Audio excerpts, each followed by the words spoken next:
Estamos hablando de si es importante la fe. Y dije al principio que por lo menos uno encuentra en la gente tres respuestas en el día de hoy con respecto a la fe y a la importancia de la fe. Encuentra gente que dice que la fe fue importante, que en el pasado la fe tuvo una importancia fundamental. Muchos que conocen la historia se remontan a la Edad Media y a la importancia que la fe tuvo en ese momento. Otros se remontan a algunos grandes movimientos de fe que hubo en la historia, pero parecería que centran la importancia de la fe en el pasado. Otros dicen que la fe es importante, pero para cierta gente que es débil espiritualmente y que no puede enfrentar la vida normalmente. Entonces es importante que crea en algo, ¿no? No importa en qué crea, usted puede creer en lo que quiera, pero la fe es importante, ¿no? Muchos piensan así, la fe es importante para determinadas personas. Usted no ha escuchado alguna persona que tiene algún familiar religioso que dice, sí, él necesita de la religión, ¿no? Está diciendo que él es un débil que necesita ser ayudado por la fe. Y hay otros que, con toda sinceridad, dicen, la fe para mí no tiene ninguna importancia. Yo creo en el hombre, en la fuerza del hombre, en el poder del hombre. Esto ha traído una cantidad de reacciones con respecto a la fe. En primer lugar, una despreocupación en general del hombre de hoy por su vida espiritual. Se ha jerarquizado lo material, se ha jerarquizado lo físico y por supuesto se ha dejado de lado lo espiritual. Si usted pone en un espejo dos tiempos de nuestra historia, usted diría que hubo un gran error desde el siglo VI hasta el siglo XVI en el mundo occidental, donde se le dio tanta importancia al espíritu que parecía que el hombre no tenía cuerpo. Todo se vivía ya en las nubes. Y hoy estamos cometiendo el error contrario, es como si el péndulo se hubiera ido a la otra punta. Hoy todo es lo físico, todo es lo material, todo es la fuerza del hombre, y parecería que lo espiritual está totalmente relegado y que lo espiritual no tiene importancia. Esto nos lleva a tomar actitudes quedatistas en el plano espiritual, actitudes quedatistas muy difíciles de asumir, porque como se da este quedatismo en lo espiritual, se le quita dinámica a toda la vida. Cuando los antiguos hablaban de su propia existencia, ellos decían que el sumo bien de la vida había que salirlo a buscar. Y ellos tenían una fábula. En esta fábula decían que había un cuero de oveja que tenía todo vellones de oro. Ellos lo llamaban el vellocino de oro, el sumo bien. Y que cada ser humano tenía que salir para buscar eso. Es decir, ellos no entendían que el sumo bien fuera algo que se recibía, sino algo que uno tenía que avanzar para irlo a buscar. Por el contrario, hoy no tenemos esa actitud. Tenemos más bien la actitud de que si hay algún sumo bien que llegue hasta mí, pero yo no me voy a mover, no voy a accionar. Esta es una situación que apareció por primera vez y que fue muy bien retratada después de la Segunda Guerra Mundial. Parecería que después de la Segunda Guerra Mundial el hombre ha tomado en lo espiritual una actitud quedada totalmente, de inmovilidad frente a las cosas espirituales. Se mueve por lo físico, se mueve por lo material, pero no se mueve por lo espiritual. La consecuencia es que llegó un momento en que no sabemos cómo resolver algunos problemas. No sabemos cómo resolver, por ejemplo, el problema de la corrupción, no sabemos cómo resolver el problema de la violencia, no sabemos cómo resolver el problema de la droga, no sabemos cómo resolver el problema de la angustia o cómo resolver el problema del temor a la muerte. Algunas personas creen, por ejemplo, que el problema de la droga es un problema de este siglo. La droga hace 5.000 años que se conoce en el mundo y que se utilizó distintos tipos de droga, pero nunca causó los estragos a nivel popular que está causando en esta generación. Quiere decir que hay dos cosas que son paralelas. En primer lugar, el quedatismo espiritual, y en segundo lugar, que hay un avance de todas estas cosas que parece ser indominables. Y lo peor es que nuestra sociedad no se da cuenta o no quiere reaccionar frente a la relación que existe entre estas dos cosas, que estas dos cosas están íntimamente relacionadas, que no se puede detener porque justamente no tomamos actitudes espirituales sanas, no tiene dinámica espiritual nuestra vida. Y por supuesto, cuando entramos en estos pozos de angustia o de depresión, buscamos siempre un médico que nos dé una pastilla, ¿no? O un remedio a nivel físico, porque centramos el problema siempre en lo físico, estamos mirando lo material y lo físico, no miramos la dimensión espiritual del hombre. La fe demanda una actitud dinámica.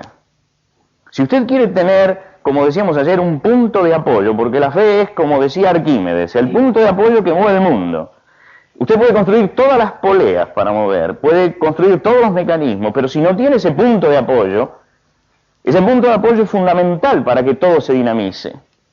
Si usted quiere tener ese punto de apoyo de una fe sólida, no de esa fe pasatista que hay hoy, sino de una fe sólida, tiene en primer lugar que salir de la quietud, es decir, salir a buscarla la fe. No se puede estar sentado esperando que la fe caiga donde yo estoy. La fe es un camino, la fe es una búsqueda.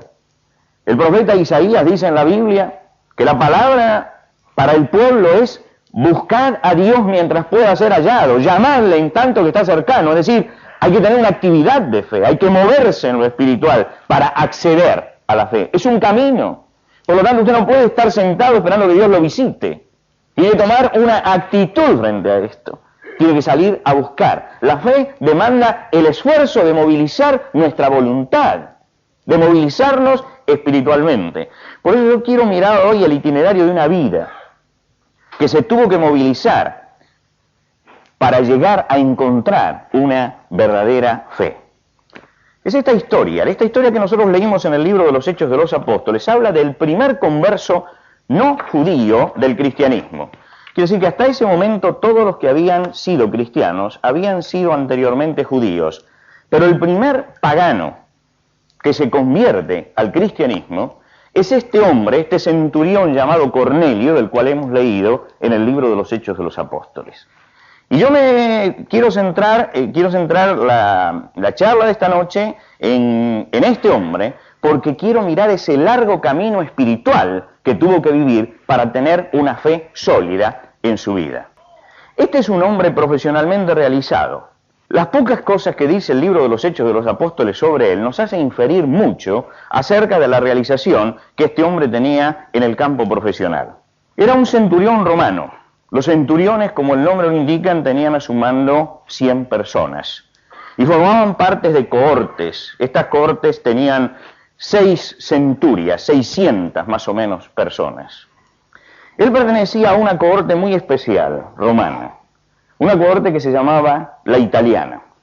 Esto es un dato muy importante en la vida de este hombre, porque los romanos, cuando salían a reclutar su ejército, trabajaban mayormente con soldados mercenarios de Siria, de Egipto, o samaritanos, o de algún otro país. No consiguieron nunca tener mercenarios judíos, pero tuvieron mercenarios de todos los países.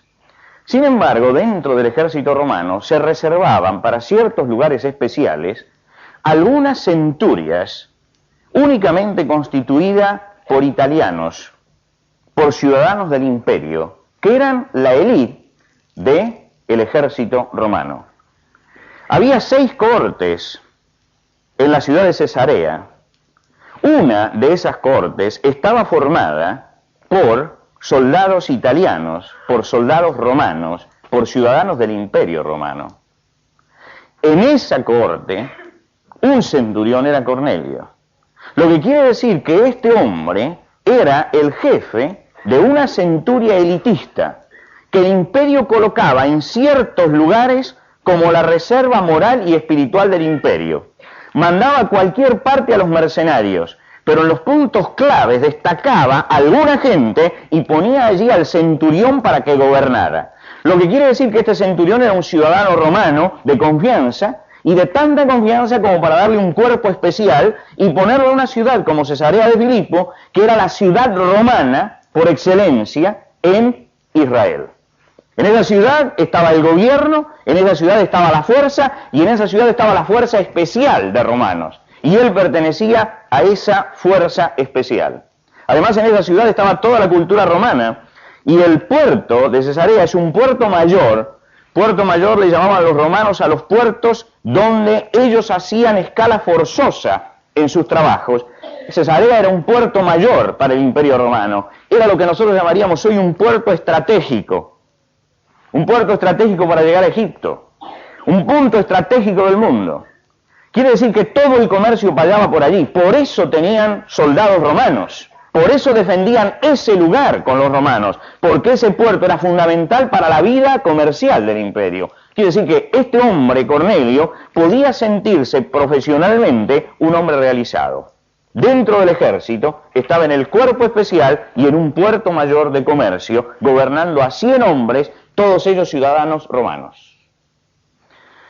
Cornelio tenía que estar no solamente espiritualmente, no solamente profesionalmente realizado, sino que tenía que estar realizado también materialmente. Era un hombre que físicamente tenía que estar en estado porque en cualquier momento salía a la batalla y el centurión tenía que comandar al frente de su ejército. Quiere decir que tenía que tener un excelente estado físico. Profesionalmente estaba en un lugar envidiable, de confianza. Y por lo que dice la Biblia, social y familiarmente, tenía sirvientes y tenía toda una corte de familias y de amigos que estaban también en aquel lugar con él. El problema que tuvo él era que este hombre relacionado, un hombre que se había realizado profesionalmente y que se había realizado socialmente, tenía un problema de tipo espiritual. Buscó su realización espiritual. Si nosotros hemos leído hoy acerca de Cornelio y hacemos todo esto, es justamente porque este hombre sintió que espiritualmente no estaba realizado. Y en vez de quedarse tranquilo diciendo, bueno, después de todo tengo amigos, tengo familia, tengo todo, ¿qué más busco? Él salió a buscar su realización espiritual. Es decir, salió de la quietud para decir, un hombre puede realizarse profesionalmente, puede estar bien socialmente, puede tener una muy buena familia, puede tener muy buenos amigos, pero tiene una necesidad mayor que la necesidad espiritual. Esto fue la preocupación de este hombre. Su realización de tipo espiritual. Indudablemente Cornelio no era un hombre del siglo XX. No era un hombre de nuestra sociedad. Era un hombre que entendía al hombre de una forma diferente. Lo entendía como un ser físico, social, pero lo entendía también como un ser espiritual. Por supuesto que él tuvo que elegir un camino para realizarse espiritualmente. Y el primer camino habrá sido el camino que vivió en Roma como hombre del imperio y como hombre romano, que era la oferta espiritual que le daba su pueblo. La primera etapa de su vida tiene que haber estado signada por la religión de sus padres y por la religión de su cultura. Ahora, ¿cuál era la religión que le había dado su sociedad y que le habían dado sus padres? La religión que practicaban los romanos era una mitología profusa a la que habían sumado muchísimos dioses, mezcla de dioses propios con dioses asiáticos, con dioses celtas que los habían introducido, pero además habían introducido y asimilado y habían buscado la equivalencia de todos los dioses griegos con los dioses romanos. Quiere decir que era el imperio que mayor cantidad de dioses tenía y que dentro de lo que nosotros llamamos paganismo tenía la oferta religiosa más grande. No hubo otro imperio que tuviera tanta oferta religiosa como el Imperio Romano. No solamente tenía los dioses nacionales como todos los países, sino que habían asimilado todos los dioses de todos los pueblos conquistados. Y no los habían asimilado simplemente como dioses vencidos, sino que habían tratado de asimilar a algunos de estos dioses a su propia mitología para que su pueblo creyera en estas cosas. Por lo tanto, se habían apropiado también de los centros religiosos griegos. Y había dos centros grandes de peregrinación religiosa que tiene que haberlos conocido seguramente Cornelio, un centro en la ciudad de Corinto donde se adoraba a Afrodita y donde los romanos, por supuesto, le cambiaron de nombre y dijeron que era el homenaje a la diosa Venus, que era como ellos llamaban a la diosa Afrodita. El culto allí lo habían iniciado los griegos, pero ellos en vez de destruir el culto, cambiaban el nombre y tenían un centro de adoración. El otro centro de adoración estaba en Éfeso. En Éfeso tenían a la diosa Artemisa, le cambiaron el nombre, le pusieron Diana de los Efesios. Era el nombre que le daban ellos. Quiere decir que él estaba en un sistema religioso que le habían legado sus padres, en un sistema religioso politeísta, donde había una gran demanda religiosa, y seguramente habrá comenzado la vida cumpliendo los ritos, las ceremonias, las fiestas de su religión. Hay mucha gente que comienza su experiencia religiosa, yo diría que casi toda la gente, como la empezó Cornelio, tomando la fe que recibe de sus padres. Buena o mala, no interesa. Toma la fe de sus padres y empieza a practicarla por costumbre, empieza a practicarla por tradición, empieza a practicarla por hábito. Y entonces se encuentra con mucha gente que cree y que dice, yo pertenezco a tal religión, pero cuando usted investiga qué relación tiene con su propia religión, qué es lo que entiende de su propia fe, inmediatamente lo para y dice, no, mire, esta es la religión de mis padres. Es como si formara parte del folclore de la familia pertenecer a esa religión. Yo he encontrado en todas las religiones esto. Yo he encontrado judíos con los que conversé acerca del judaísmo y le tuve que explicar su judaísmo porque no sabían por qué practicaban las cosas.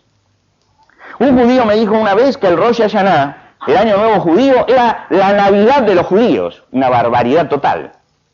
Una barbaridad total. Así que le tuve que explicar qué era esta fiesta para él. Que sí que lo practicaba. Llegaba un momento que se detenía y practicaba por tradición. No sabía muy bien por qué lo hacía. Usted se encuentra con católicos que no saben cuál es el valor del sacramento, ni cuál es la prédica de su iglesia. Usted se encuentra con luteranos, con protestantes, con evangélicos, que han nacido, como dicen, dentro de la iglesia, y por lo tanto son cristianos, pero no saben muy bien por qué. Ese es el grave peligro que tenemos todos con nuestros hijos, que muchas veces, por haber nacido en la iglesia, ya creen que son cristianos. Algo así como si usted hubiera nacido en un hangar y cree que es un avión.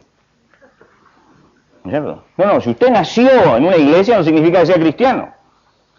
Sin embargo, mucha gente toma así la religión y no se la cuestiona durante toda su vida. Ellos creen que tienen un soporte religioso. El problema es cuando van a buscar en la religión el punto de apoyo, porque llega un momento en la vida en que lo folclórico se transforma en necesario. Y cuando entran en crisis buscan y no encuentran punto de apoyo. Por eso es importante el peregrinaje de este hombre, que comenzó allí, pero cuando lo encontramos ya no estaba allí. Había profundizado en su fe para tener una fe genuina, no la fe tradicionalista. Seguramente él encontró ciertas cosas en la fe tradicional que lo hirieron profundamente. El negocio de Corinto y a Éfeso, la forma en que se manejaba la religión, la falta de respuestas trascendentes para su propia vida, la falta de un mensaje ético, de un mensaje moral. Los paganos no tenían mensajes éticos, no tenían mensajes morales, los dioses funcionaban como los hombres y toleraban cualquier cosa, y parece que este hombre realmente quería un mensaje ético, un mensaje moral y no lo encontraba.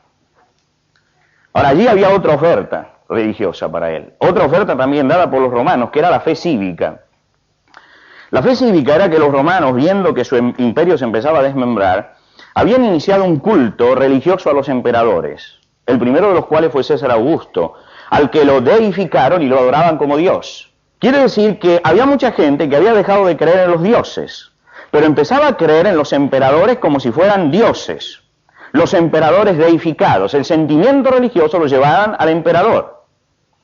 Quiere decir que este hombre, que pertenecía al ejército, bien podía haberse unido a esa gran religión que estaba surgiendo dentro del Imperio Romano, una forma renovada de paganismo, donde todo se centraba en la adoración a los dioses.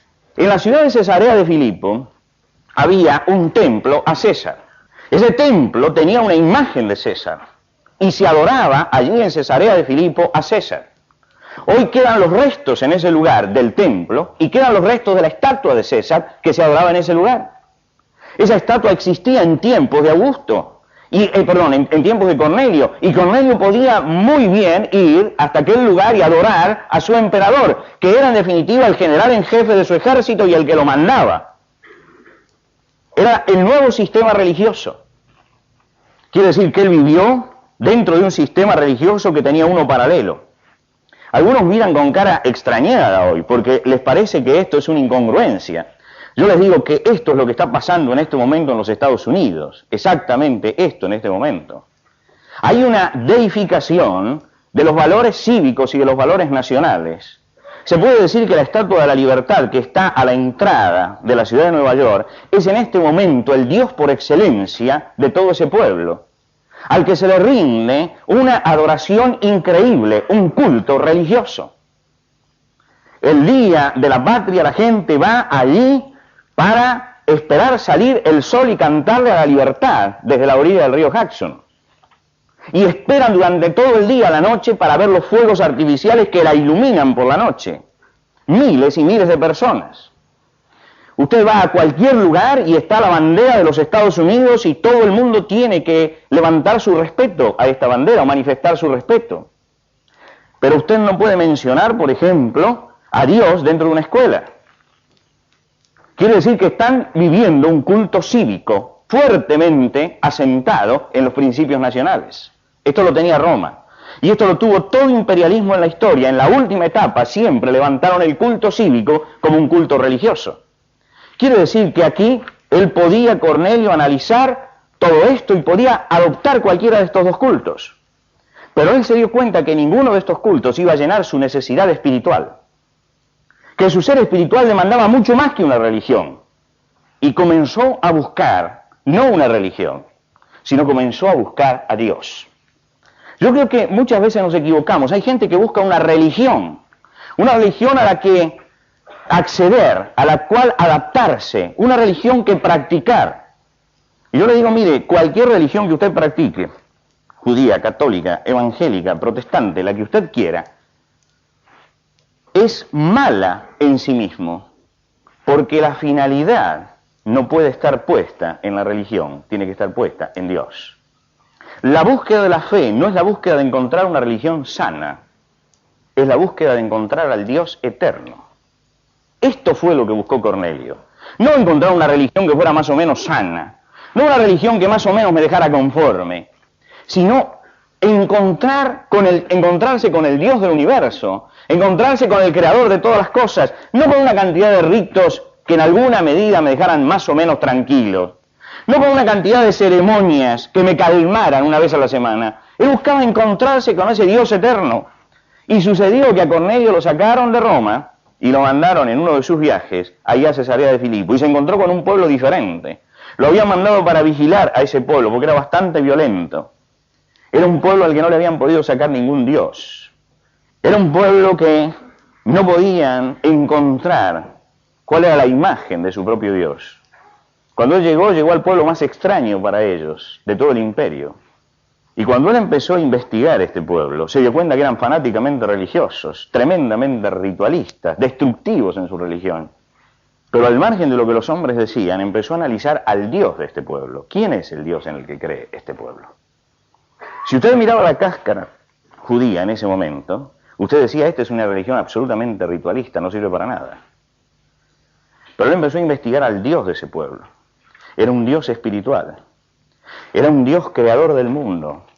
Pero era un Dios que había dado mandamientos coherentes. Era un Dios que enseñaba principios, que decía lo que estaba bien y lo que estaba mal. Era un Dios que daba sentido de prójimo. Era un Dios que se preocupaba por el desamparado, por el huérfano, por la viuda, que daba una esperanza trascendente.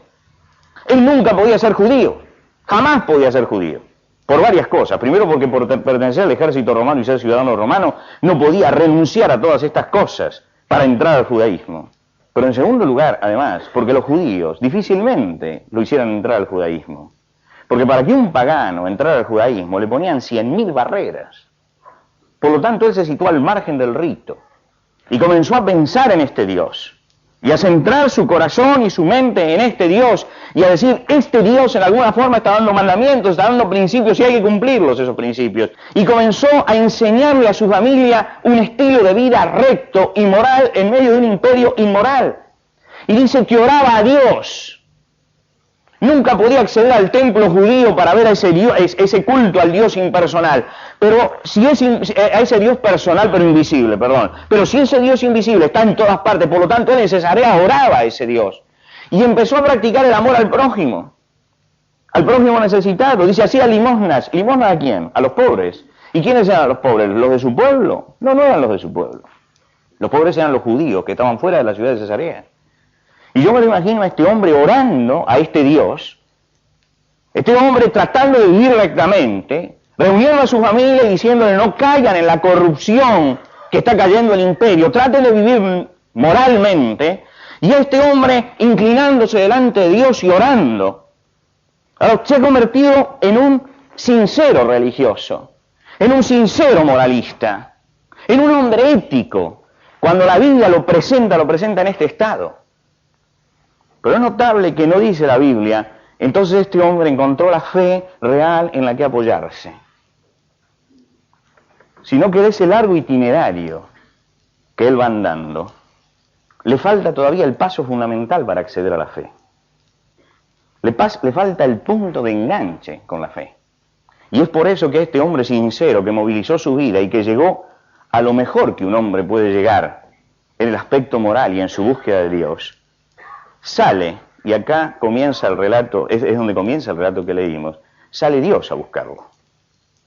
Ahora no sale Dios a buscar a todos los hombres de Cesarea, sale a buscar a un hombre de Cesarea. ¿Por qué? Porque este hombre estaba buscando a Dios. ¿Sabe? Para que lleguemos a encontrar ese punto de apoyo, tenemos nosotros que escuchar esto, buscar al Señor mientras pueda ser hallado. Escuchar la palabra del profeta Jeremías en la Biblia, donde Dios dice, me buscaréis y me hallaréis, porque me buscaréis de todo vuestro corazón. Y sabe, los que encuentran a Dios son aquellos que salen a buscarlo de todo corazón. No se están conformando con el planteo religioso simplemente, ni con la superficie, están diciendo, yo necesito a Dios. Y salgo a buscarlo de todo corazón. Y posiblemente el primer paso que demos sea un paso como este, el paso de vivir rectamente, de tratar de vivir moralmente, de tratar de no hacerle mal a nadie, tratar de alguna forma de relacionarnos con ese Dios. Y muchos se quedan allí creyendo que allí llegaron a la fe. No llegaron a la fe. Están atisbando el principio de la fe, nada más, pero no han llegado todavía. Por eso Dios miró a Cornelio y dijo, tus oraciones y tus limosnas, yo las he visto. He visto la sinceridad de tu corazón. Yo estoy seguro que usted está aquí por algo. Y quiero pensar que usted está aquí porque tiene inquietudes espirituales. Porque está pensando en su ser espiritual. Toda persona que tiene inquietudes espirituales trata de vivir rectamente. Puede llegar hasta esto que le sucedió a Cornelio. Tratar de vivir una vida sana, santa. Trata de orar a Dios. A lo mejor usted llegó a este punto. Usted puede decirme, mire, yo no soy un pagano. Yo soy alguien moral, alguien que trata de vivir dentro de ciertos principios, que trato de cumplir los mandamientos porque creo que son coherentes, que trato de hacerle bien al prójimo, que trato de darle limosna al necesitado, ayuda al que está oprimido, que estoy pensando fuera de mí mismo. Y yo le digo, bueno, tenemos un buen principio religioso, pero todavía no hemos llegado a la fe donde apoyarnos. Justamente porque Dios vio que no había llegado a la fe Cornelio, es que salió al encuentro de este hombre y le dijo, ve a buscar a Pedro. Pedro, el apóstol Pedro, que todos conocemos, lo mandó a buscar y Pedro llegó a la casa de este hombre. Es notable que él lo manda a buscar porque cuando está orando a Dios, es Dios el que le dice que lo fuera a buscar. Y él entiende que este hombre tiene que traer el mensaje de Dios. Y comete el último error en su vida, que es que cuando llega el mensajero, cuando llega Pedro, él dice, acá ha llegado el hombre que Dios me señaló, y se inclina y lo adora a Pedro. Y Pedro lo levanta y dice, no, tampoco esta es la fe en la cual hay que apoyarse. Quiere decir que él actúa por 4 cosas que va descartando. Va descartando la fe politeísta, esa que no tiene moral. Descarta la fe nacionalista, de que bueno, nos tenemos que unir todos en alguna fe porque es la fe de nuestro pueblo. Descarta la fe ritualista, judía. Pero de pronto cuando se encuentra frente a Pedro tiene que descartar esa fe apoyada en el último y santo hombre que tiene delante. Y entonces es cuando Pedro le dice, bueno, yo te voy a hablar de algo que vos conocés. Y lo notable es que el discurso de Pedro comienza diciendo, vosotros sabéis, como diciendo, mire, yo voy a contarles algo que no es ningún misterio para ustedes. ¿Y saben qué le empieza a contar? Algo que no es ningún misterio para nosotros. Le contó la historia de Jesucristo. Cornelio era contemporáneo de Jesucristo. Hacía poco tiempo que Jesucristo había sido llevado ante el tribunal, juzgado, muerto. Poquísimo tiempo. Así que la historia de Jesús él la conocía. Además, como hombre de la inteligencia romana, tenía que tener el control de todo lo que pasaba en aquel pueblo. Y si Jesús se movía con multitudes, él tenía el registro de todo eso. Era su misión. Así que cuando llega Pedro le dice, bueno, ustedes saben lo que se divulgó y lo que pasó aquí. Y uno dice, ¿y cómo va a fundamentar su fe en algo que ya sabe? Si ya lo sabe, es que cuando llegó Pedro comenzó a decirle todo lo que ellos sabían de Jesús. Y por eso yo no voy a abundar hoy en la historia de Jesús, porque ¿qué le puedo contar a usted de nuevo con respecto a Jesús? ¿Qué le voy a contar? Que nació en Belén de Judea en un pesebre, esto lo sabemos todos, el 25 de diciembre nos acordamos de eso. ¿Qué le puedo contar de Jesús? ¿Que hizo milagros? Usted me puede ilustrar acerca de los milagros de Jesús. ¿Qué le puedo contar del Sermón del Monte? ¿Qué le puedo contar de Jesús? ¿Alguna de las parábolas que contó? ¿Qué le puedo contar? ¿Que lo tomó Poncio Pilato, que lo traicionó Judas, que lo crucificaron junto a 2 malhechores? Y eso lo sabemos todos. Lo que llegó a contar Pedro era lo que ellos ya sabían, lo que toda esa gente conocía. Y entonces, ¿qué es lo notable que dijo Pedro? Pedro dijo algo que fue muy importante y fue revelador para él con respecto a Jesús. Y es donde comienza a apoyarse la fe.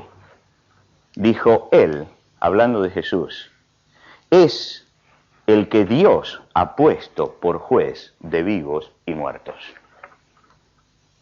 Él mostró que Jesús era el Señor del universo, el Dios hecho hombre, el juez de todos los hombres, el punto de enlace entre Dios y los hombres. Esta es la visión que a veces nos falta de Jesús. La gente dice, yo soy cristiana, creo en el nacimiento, creo en la muerte, pero ¿usted cree que Jesucristo es el Hijo de Dios? ¿Usted cree que Jesucristo es Dios hecho hombre? Este es el punto central de la fe cristiana. Es mirar a Jesucristo no como el hombre que hizo bienes y que los hombres malos lo crucificaron. Porque esta historia se ha repetido muchas veces en la humanidad. ¿Cuántos inocentes han muerto? ¿Cuánta gente que hizo bien fue castigada después por la humanidad? No. El punto central es que Jesucristo es el Hijo de Dios. Este es el punto básico de la fe cristiana. Usted quiere creer y afirmarse y tener una fe sólida, tiene que mirar a Jesucristo.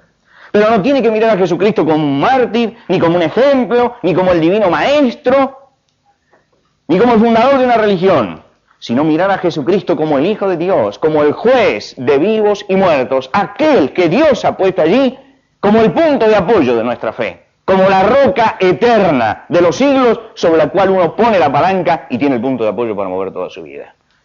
Él vio la centralidad de Jesucristo, la grandeza de Jesucristo, la magnificencia de Jesucristo. Él vio que Dios era tan grande, pero tan grande, era tan maravilloso y tan poderoso, que no titubeó en hacerse hombre y en vivir entre los hombres, en sufrir nuestros propios sufrimientos, pasar nuestras propias miserias, morir nuestra propia muerte, identificarse en todo con nosotros para levantarnos. La fe cristiana se centra en una persona, en Jesucristo. Nuestra fe tiene que estar puesta en Él, el Hijo de Dios, que vino, pagó por nuestros pecados, murió por nuestros pecados y resucitó para ser juez de vivos y muertos. Aquel hombre fue confrontado con la realidad esta. Él se levantó porque dijo, necesito una respuesta espiritual. Y finalmente, él caminó un poco y Dios caminó mucho más hasta que él se encontró frente a la persona de Jesucristo, el único que podía realmente transformar su vida. Miren, no hay fe sólida hasta que no nos enfrentamos con Cristo. Hasta que nuestra fe no se apoya en Jesucristo. Hay una sola persona en la cual tenemos que confiar, que es Jesucristo. Los rótulos que le ponemos abajo son rótulos que hemos puesto los hombres. La fe tiene que centrarse en una persona, que es en la persona de Cristo. Yo hoy estoy hablando no de una religión, no de un estilo de adorar a Jesucristo, no de una forma exterior de culto. Estoy hablando de una persona, de la persona de Jesucristo. Para que su confianza no esté puesta ni en una iglesia, ni en un pastor, ni en un sacerdote, ni en un rabino, sino que su confianza esté puesta en Cristo Jesús.